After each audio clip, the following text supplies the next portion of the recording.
how to remove how to replace starter motor of Astra Vauxhall Astra 2004 model. So first you will remove the terminal battery.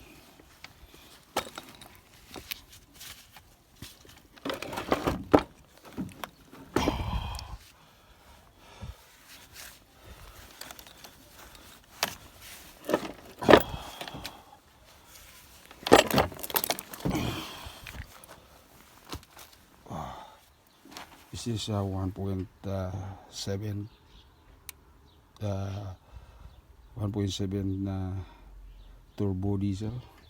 So you will remove the three nuts by here.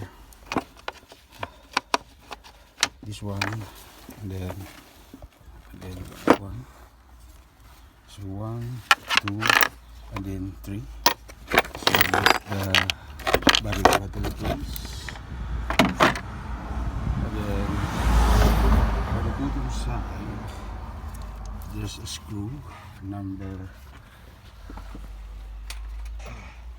19 side. So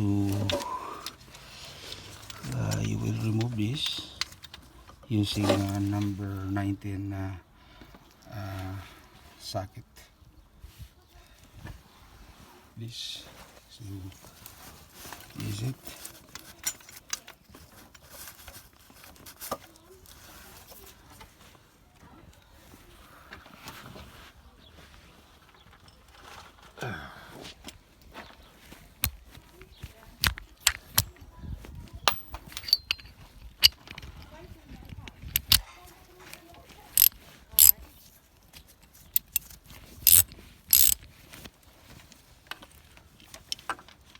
Is it?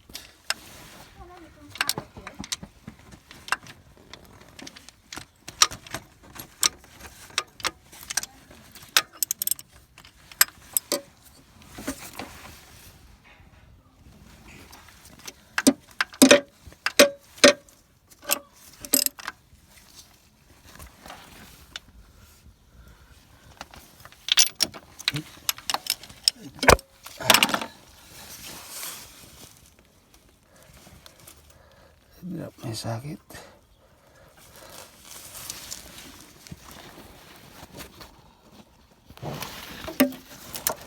You can see down there. So it's there. So it's already loosened. So remove the nut. So this is the nut at the other side of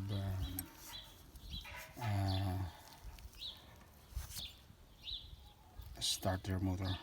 So is it. So number 19, remove that, and then